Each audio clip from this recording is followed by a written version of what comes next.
you? Hi, how are you? Good. It's great to talk with you. Congratulations on the show. Thank you. I'd love to know, what do you guys think are the biggest factors in Amy and Danny's life that lead them to pursue this really vengeful relationship with each other? I think they're both just really fed up. Yeah. You know? They're like really fed up and overwhelmed. Yeah. And I think that's... And it's like just at their like threshold point. You know, I think that's like, sometimes when you see people, it's like they're like, they've come down from being overwhelmed, but they're just like both like right here. It's like ripe. Yeah, and you're feeling in that overwhelmed state too, it feels very isolating. You feel very alone, I think. Yeah. And so maybe they're just looking for someone to relate to. Mm-hmm. Absolutely. And how did you guys prepare for this really emotional and wide-ranging role? Did you relate to any parts of your character? Yeah, I think you know, Danny for me is an expression of like, just like the full scope of humanity of a person, you know, like the good, the bad. He's conflicting in that way, which I really enjoy. He like does shitty things, but you're kind of like, I get it, you know. So yeah, I relate to that. Mm-hmm. Allie? I think in terms of preparation for the role, I mean, I didn't think about it too much. I just worked really hard on memorizing the lines, and then we rehearsed it, and things like, you know, I'm really grateful to all the heads of departments, like the person who did the set and the head of costumes, and of course Sunny.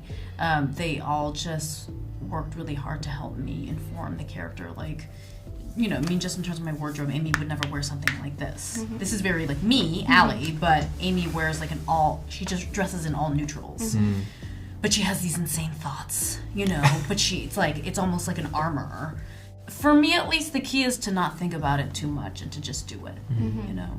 And were there any parts of Amy that you related to? Yeah, for sure. I mean, I think all of the characters share, like her and Danny both share this, like repressed, like shame and anger that I relate to, for sure, yeah. And even as this feud really gets very escalated and starts implicating their families, they still keep at it. So what do you think is driving your characters to continue it? It feels like sometimes that, for Danny at least, Amy's the only person that like keeps it real in his whole life. I love that particular scene when Danny crashes your party at your house, at Amy's house. That's like the realest conversation. Right. Yeah, you know? And like they've been looking for that their whole life, I think. Or at least recently.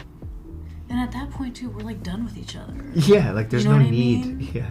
But they're not. Yeah. Because there's obviously something that connects them that is really unique, and they just keep going back to it. So in the show, Paul is pretty aware of Amy and Danny's schemes to a certain extent, but he also gets involved in a little bit himself. So what do you think drives him to get stuck in the middle of it? Yeah, young. Sorry, bro. I think it comes out of just, you know, his idea of what love is and infatuation, and he's never really had that kind of moment, and so he full sends and regardless of what the truth is, in that he just chases what he thinks is love. Mm-hmm. Yeah. And why is he particularly drawn to Amy?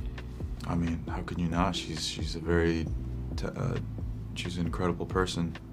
Sorry, Amy. Well, Allie and Amy. Mm-hmm. But I think that interruption in his life was very well needed. I think he was, at the beginning of the show, he's kind of stuck in a rut and unable to escape out of his room and his computer. But Amy was kind of like the saving grace. So he really digs into that, much to his own demise. Mm-hmm. Everyone's demise, honestly.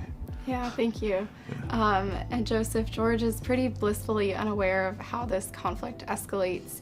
Why do you think he's so unable to see Amy's point of view? I think he has, due to his own trauma, I think he's been forced to create this veneer that everything's zen and everything's okay. And I think at a certain point, he's probably in his development just realized that I will live and die by this veneer. And as you see throughout the transition of the show, that starts to chip away.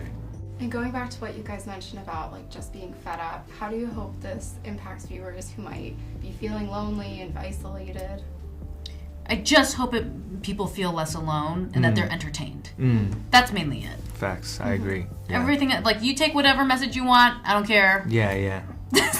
Yeah, we're not trying to push anything, Yeah. so, yeah. Yeah.